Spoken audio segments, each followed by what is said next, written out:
All right, so in preparation, I have my image. I have it as a reference. I'm going to keep it to my side. I'm going to use that so I can apply the proportion of the chair onto my canvas, at least close enough. And I'm going to take some oil and I'm going to mix it with a little bit of the yellow ochre. This is the color I use oftentimes for all of my sketches. So you'll see I'm making an absolutely pristine grid. That rule of thirds has never been so pristine, but I'm just basically giving myself a guide. And I want to make sure that I'm keeping to similarly what I have in the image, just so I can get my proportions right. And you'll see in the end it's not exactly the same size, but it's good enough. So I've got my little tic-tac-toe board there. And now I'm going to get a little bit more oil on my brush. It's a tiny, like my brush is barely touching that oil. And I'm going to go into the brown and mix some of that yellow ochre in just to get a little grungier color. And you'll see I have almost no paint on my brush at this point. And it's a very loose mixture because I've got that oil in there. And I'm just going to go in and I'm going to start identifying the parts of the chair that make sense to me. And you'll see I will actually modify this at least a dozen times as I'm working through this. I'll shift it and change the height and change the length, and I change the kind of the direction of that seat because I did it wrong the first time. But what's so awesome about this media is I can paint over it, I can move it, I can smear it. It's such a forgiving media, especially if I don't have a brush full of it. So all I'm doing here, and you'll see that chair is over there behind the canvas, but I'm just sketching it out here. And look, I already took that right leg and I've made it a little wider. I'm just moving like you would do with a pencil on a sketchbook, is just kind of shift it. And it's not a precise science. I'm kind of making it up as I go along. I just need some kind of guide. And you'll see, like, that seat's not sitting right. It doesn't sit right for me for most of this, and then I finally figure out, oh, if I just change this one angle. So even on that top horizontal line of the grid, you'll see I know one of the backs is taller than the other because I can see that in the grid on the original image. And it's so sloppy, just so sloppy, just giving myself an idea of where the chair will be. And admittedly, it's wonky right now. It's so wonky. My angles are off, and that's okay. I am not here to teach you realism at all. I don't even want to paint realism, but I do want to have it representational. And if it looks like a pony and not a chair, I've done something wrong. But if it looks like a wonky chair, then I'm doing something right. So again, you'll see I'm not even picking up too much color. I'm using whatever's there because, like I said, this is not painting, this is a sketch. And even if I decide to eliminate parts of it, that's okay too. So now I'm deciding I needed to just get that space in there. There was too many lines going on, so I just wanted to clear my mind of that space in there because it's going to be a solid. And that did help a little bit more proportionally shape it up. Again, I just want to comment, there is very little paint, and because I've mixed that oil in there, it's actually called medium. Because I mixed that in there, it's going a lot further. And the basic general rule is you can have thin oil coats underneath thick coats of paint, but you don't want to do it the other way around. So obviously I wouldn't want to sketch this in big thick amounts of paint and then put oil on top. It's just much safer a process if you do the thin oil layers underneath, and then you can get heavier with your paint. But I also find the paint moves so much nicer with this kind of slick underpainting. And I'm still playing around here. It's not even about painting at this point. It's just figuring it out. Now, some of you might feel more confident using a charcoal or an oil pastel or something to draw it out. I just want it to be loose. And if you prefer to sketch it out, I would just say make sure it's not something that's going to show through later. So don't use a pencil or graphite. I would say if you're going to use something that's going to, at least oil pastel, that's going to kind of blend right into the oil paint when you're done. And I'm also identifying that there are some dark parts of this chair, the parts that are cast in shadow, and there are some light parts. And you'll see as I kind of sketch this even more, I'll get a little heavier, I'll figure out where my light parts are. I kind of jacked up the back of that chair, so I'm fixing it. But this is all a process of going back and forth, that dance of figuring it out as I go. And it's admittedly really wonky right now, and that's okay.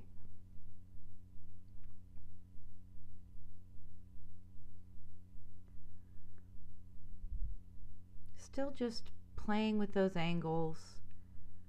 I know that the back sides of those legs are going to be darker because the light source is coming from the left. I'm putting that division in the chair. You'll see that in the photo, there's a little shadow cast on two of those triangles there, and I'll just do my best to make two of them darker and two of them lighter. It's not going to be the perfect color. I'm not in this for realism. Just make a noticeable difference in color. It doesn't have to be the exact color. Or you know what? You don't have to paint this chair in brown and yellow ochre. You could paint this in blue and pink if you really wanted to. It really doesn't matter. So I've got a little bit lighter. I mixed that into a little bit of white. And I'm just trying to figure out, okay, there's light parts. Where are the parts that I see that are light? And still, not a whole lot of paint on my brush. Still a fairly thin amount. And it's not even the fact I have oil on it. At this point, it's just I don't have a lot on my brush. You'll see, I know that left side of those chair backs and legs are going to be lighter than the right, and I'm just adding that in. And hopefully as you see this, we're using color value, meaning the darkness and the lightness of a color. We're actually using that to create dimension, and hopefully as I'm going through this, you'll see just how that value of light and dark changes that so that it starts to look like a three-dimensional object on the canvas. Given that it's still wonky, it'll be a three-dimensional wonky. Again, just a little bit more mixture. A little bit more oil. Mixing in some white. And there's a couple points where I make it just too white, and I'll go back and mix it, and that's just the give and take of it.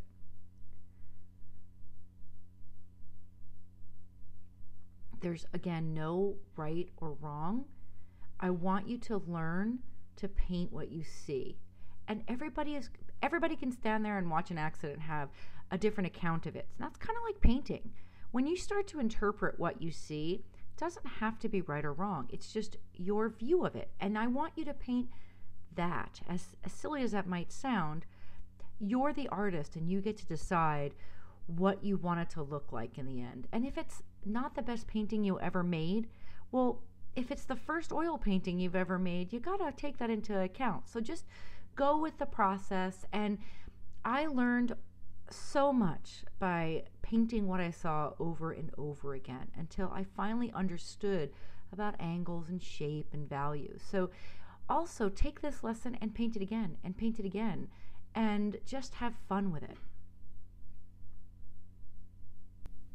So as I'm working through this, I'm just working on value, just getting the parts that I see are the darkest in there, trying to represent what I see, and then just also making sure that the places on this chair that are the lightest are also getting the lightest color of paint. Don't worry about the middle tones, that if you have them exactly right. If you've got some darks and some lights and you have something in between, perfect, but don't worry about precision here. And hopefully as I keep doing this and adding those darks and lights, this will start to pop off of the canvas. You'll start to see more dimension. And that's really all we're trying to do. Represent that we are looking at a three-dimensional object.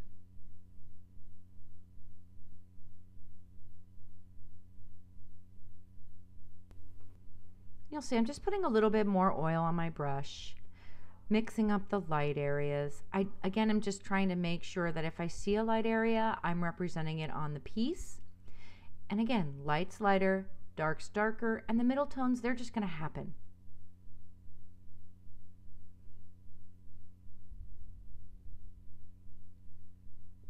And you'll see I play with the angle there. I don't really like the way the legs are sitting. I'll kind of play with those a little bit.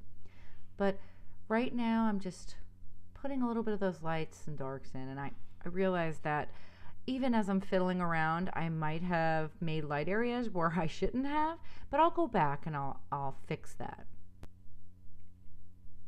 So again, just painting a little bit more light in.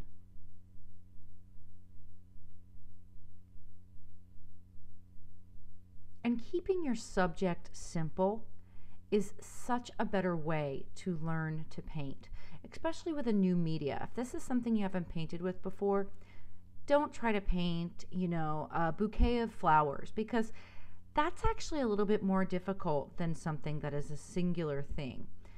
You want to figure out how to apply the paint before you figure out what to paint as well. So that's why I want to start with something you see how much paint I'm putting on the brush, how many times I go over to get it right. It's lots of thin layers.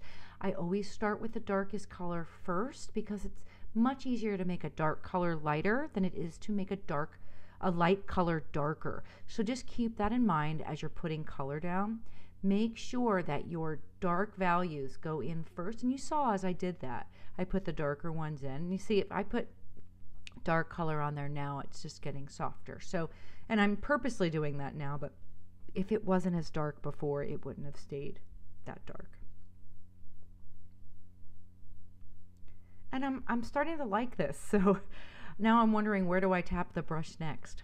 And I'm fiddling.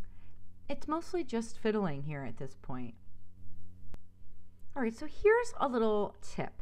So when I paint, I don't mind getting the chair kind of wonky because I like to paint from the inside out and the outside in. And what I mean by that is I'm painting the inside out as I'm painting the chair. I'm establishing it. But any editing that I want to do, I can do by bringing the background in around it to cut it into the shapes that I want. And you'll see as I do this, we start to do the background, you'll see how that comes to shape. But you'll also see now I'm putting in the shadow. And that shadow is kind of framing what I have there. And that will start to make this look dimensional as well. Anytime you're adding darks, it says to the viewer it's further away, and all of this will start to make a little bit clearer sense as we start to get more of the story painted in. And again, just making sure I've got the shadow fairly close to where it is. It's okay if it's not perfect. And that's just the raw umber with a little bit of oil mixed into it, or the media mixed into it, and that just helps it flow a little bit. You'll see I don't have a lot of paint on that brush. It's very little. It's not overpowering, because I think the worst thing you could do at this point is to put tons and tons of paint down. It gets messy, you'll make mud. If you keep your layers thin, then you can build up on them. And you'll see I actually use that base layer of that shadowed brown color to build up the background. And you'll see I actually paint over it in turquoise. So the shadow isn't brown, it'll be a dark turquoise. And hopefully, even though that's not finished, you see there's some kind of three-dimensional look happening. Yeah, see, when I looked at the reference photo, I realized that it kind of fades off into this little angle, and just take a paper towel and wipe it back, and that's all you have to do. All right, so now I'm making some of the background color. This is that turquoise and a little bit of white. I'll put a little bit of oil medium in there, and I play around with the color. Like, that color's not quite what I want. I'll put a little bit of the yellow ochre in it until I get a color. Certainly you could use a color straight out of the tube. I like to have a little bit more variety in my paint color, so I mix a little bit of this, a little bit of that. If you're a cook, you do the same thing with spices. It might not ever be the same any two times, but It's just a little bit of variety. You'll see there, now it's kind of getting this like greenish tone, and I like that. There we go. I also like a little bit of that red peeking through, so I don't want my layers to be super thick. And I also like the way my paint looks, a little juicy, so to speak. And so you don't have to use the oil at all. That's totally a choice. I like the way my paint looks and feels and blends with that medium in it. So again, if that's not something you like, you don't have to use it. It's not a necessary part of oil painting at all. It's just a preference. And trying to stay in between those little sections to maintain the integrity of those shadows in there. Again, because I'm using such thin layers, it's not going to be a problem if I go over something. And I'm using just the very tip of the brush. Also, I don't know if you've noticed this throughout the painting, is I'm holding my brush pretty far back. That helps me get really loose. So if you're holding your paintbrush up, you know, close to that metal area at the end, then you're holding it too close and you're not going to be as loose. And that's probably why your paintings might be a little tighter or static maybe. So if you want a more painterly touch, you might want to just hold your brush further back. And what's really cool about having that yellow ochre as that grid back there, no matter what color I'm painting, it always looks good when that little surprise of yellow mixes in with the paint, and it always makes me happy.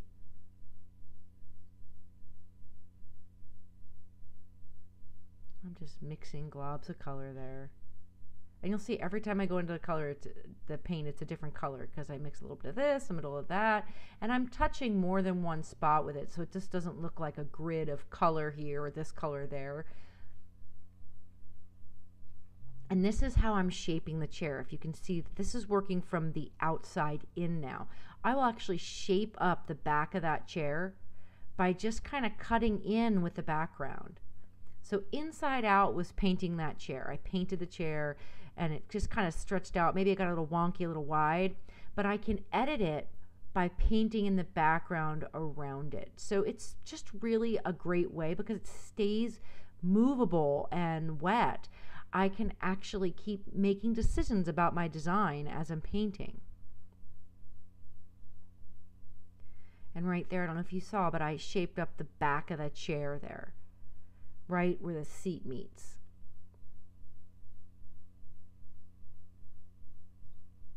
I'm also not painting stripes. You'll see I kind of changed my brush strokes. Some of them are up and down. I make X's.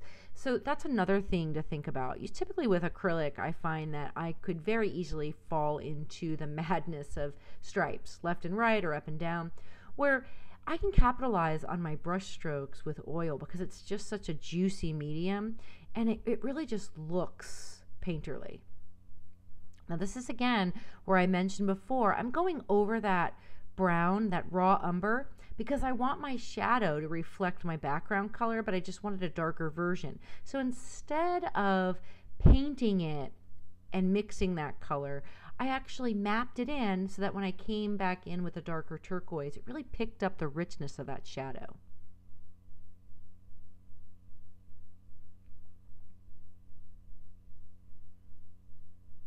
And I'm making decisions. You can see I'm kind of hesitant. Where do I want this to go? Do I not want it to go there? I'm even confusing myself with, you know, how many lines are in there, the shadow lines, the chair leg lines. So I'm just kind of, and I know that I can fix it if I make a mistake.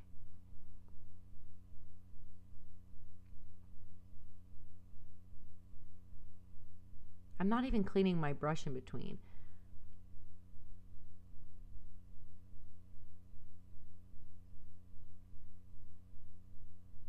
Just sloppy and painterly. Because again, realism isn't what I'm going for here. I want it to be basically representative.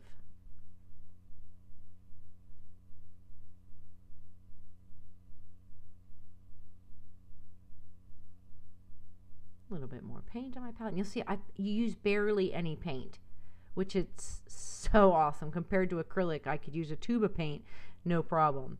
But yeah, it's way more user-friendly, I think, than acrylic. And I think those that try it will really fall in love, to be honest.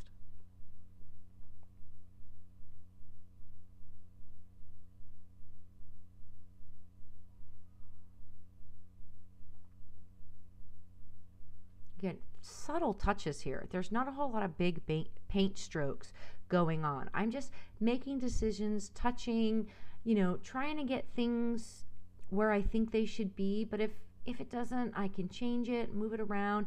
Okay, so this is again an example of inside out. Basically, I painted that shadow, and now I'm going to shape it with the outside in. I can edit it by putting that background layer and cutting it in.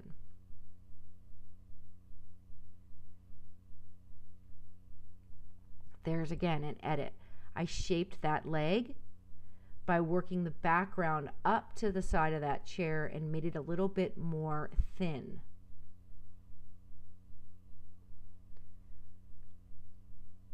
Again, editing that. And it's so funny, that red can be super distracting, but the moment you paint that background color in and that little bits of red peek out, man, that makes me so happy.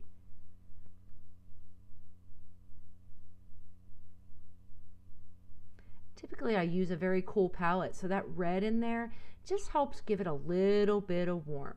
I love teal, and nothing makes teal look as great as a little pop of red in it.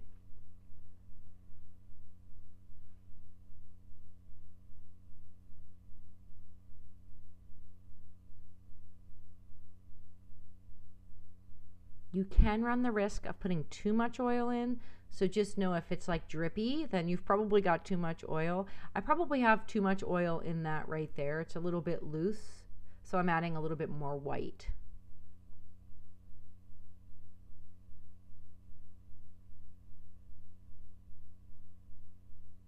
Again, working the outside in, I'm shaping up what I had there.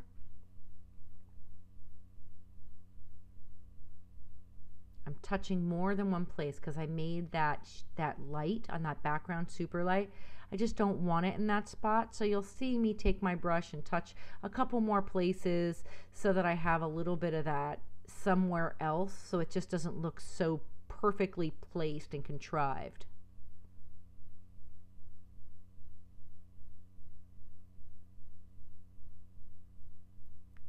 Just getting some of that paint off my brush. Putting it in the Gamsol and just squeezing out some of that color. I wanted to go into the brown, but I didn't want the blue, so I just tried not to contaminate it. So now I've kind of got that mapped in. I have background, shadow, chair. So now I'm just going in and doing a little bit of the refinement, a little touch here, a little touch there to make it a little bit crisper an image.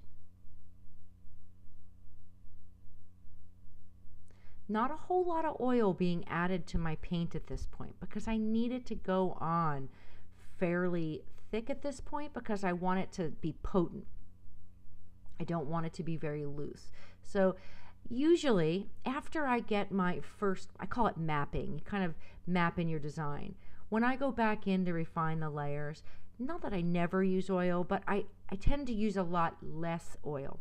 Not only that, the paint reacts a little bit to the oiled layer underneath and moves a little bit nicer than just a painted acrylic background.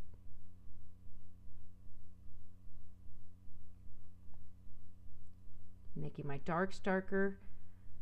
I'll make my lights lighter.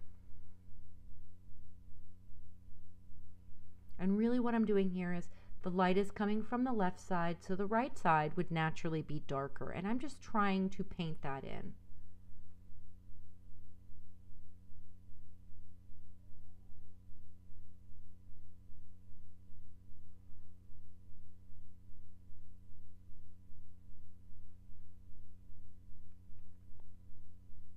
Just little touches. Again, I just want to reiterate, it's not a whole lot of big flat brush strokes. It's kind of just the edge of my brush, and I've painted the whole painting with this 1 size 4 brush. Now, it doesn't mean that I always paint my paintings with one brush. Actually, I often like to change my brushes so that the brush strokes aren't all the same width. But for this, let's just keep it simple. I really want to get you comfortable with using the media.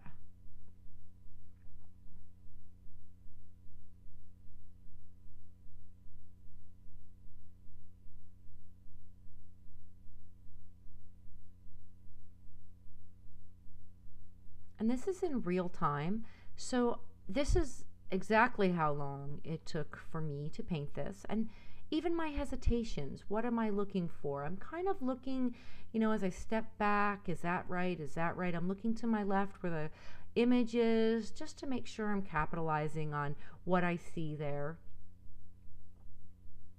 And again, I am not looking for perfection in this. I love the painterly look. And actually, I've been practicing, believe it or not. It takes more practice to paint painterly than probably exact.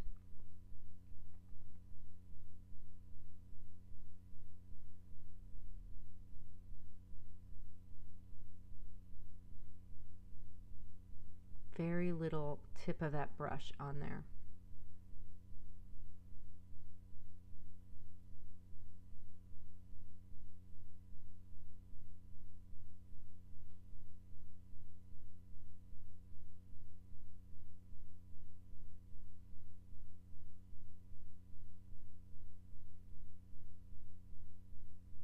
Again, working from the outside in, I'm shaping that up. I'm thinning that out. So I worked from the inside out, putting that dark on. Now I'm working from the outside in, shaping that up.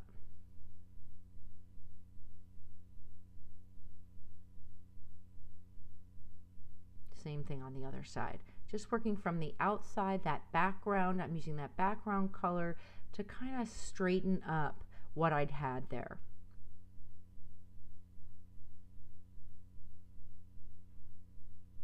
Sometimes it's a benefit that your subject, like for example the chair, maybe you made it too big. I find sometimes when we're painting, we tend to make, in order to make something look better, we tend to make the subject and it gets bigger and bigger and bigger. Well, that's kind of a benefit here because you can always shape it from the outside in. But if this were something like acrylic or watercolor, you're kind of out of luck.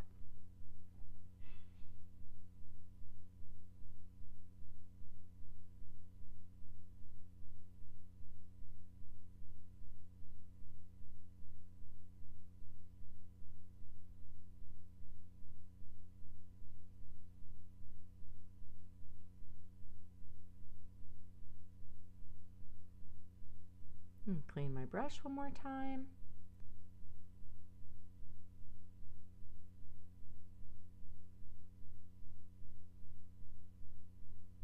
And now I'm working from the inside out because I obviously made that too super thin.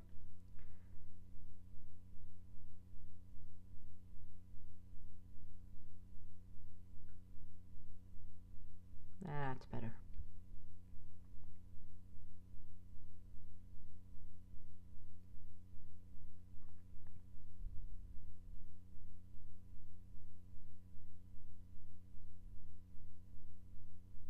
Tiny little touches, but they make a difference.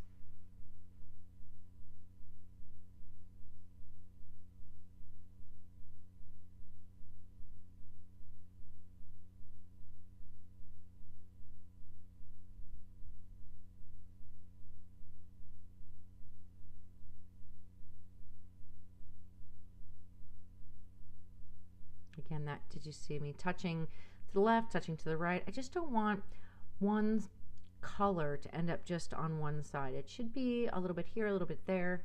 Just makes it a little bit more painterly.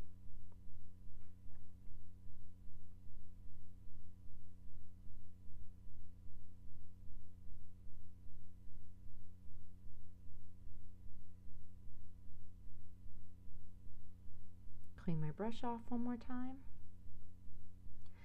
And now I'm going to do a little softening. So there's no paint on my brush. I just want those edges. Now a shadow wouldn't be a hard line. A shadow would be a soft line. So I'm just, no paint, just really lightly, just going over it, cleaning my brush in between because I'm picking up paint as I'm touching it. and I want it to be a little bit, not mud. I want it to be blended, but not. And just every time I'm touching it, I'll make that stroke, I'll clean the brush. Making a stroke, cleaning the brush. It's super light too. It's the gentlest of touches.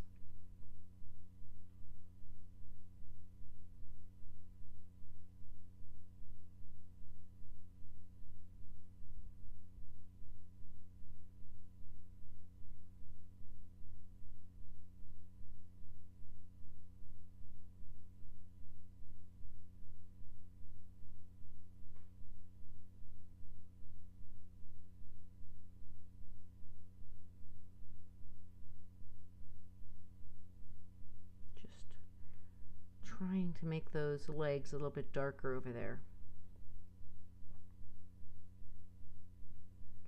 Sometimes the answer isn't making something darker, it's making something else lighter. And that's what I ended up doing.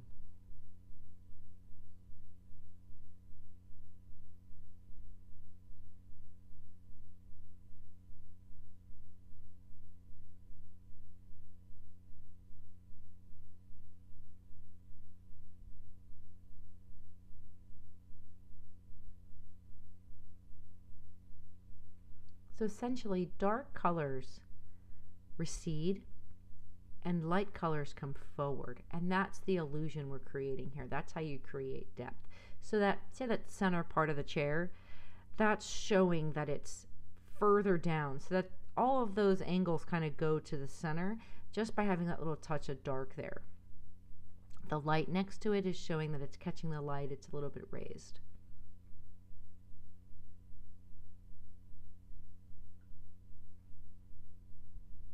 Playing around with the background a little bit more.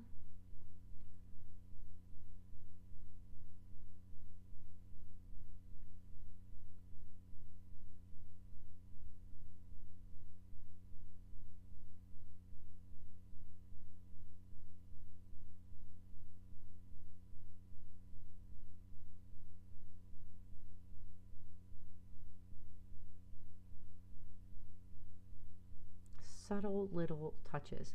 It's only a 6x8 canvas. It would be overwhelming to take a huge brush stroke to anything on here. Maybe outside of the background because there's not a whole lot going on, but just subtle little touches. You can easily make a hot mess if you go in like maybe an acrylic painting, because I think that's what happens.